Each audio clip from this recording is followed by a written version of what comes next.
So, ayan, nakaluto na tayo.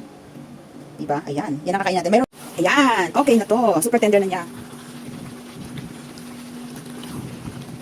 Ayan, guys. So, ayan, kapag natin sa lemongrass at asin bago siya i-adobo. Ayan. Kaya natin bawang sibuyas, syempre igisa natin. Bago lagyan ating pork. Ayan. Ayan, nahugasan na natin. Syempre, igisa na natin siya, guys. Ayan, yan natin pang adobo. Ayan, syempre, fry lang.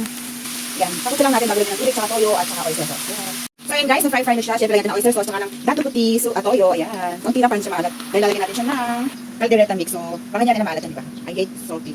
Syempre, ng pepper. Ayan, guys. Lagyan lang natin yan. Syempre, cold water. Ayan. Ayan, hanggang sa lumambot. Tutuin lang natin siya hanggang sa lumambot. Ayan.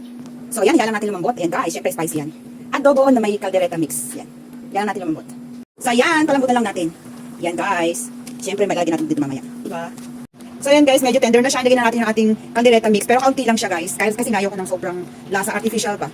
I hate artificial taste. So, ayan, di ba? So, ayan.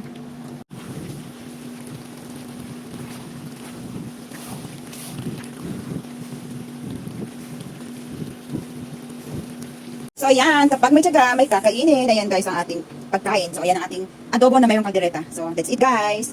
Second lunch. Ayan. Kain tayo. Yan, I love taba.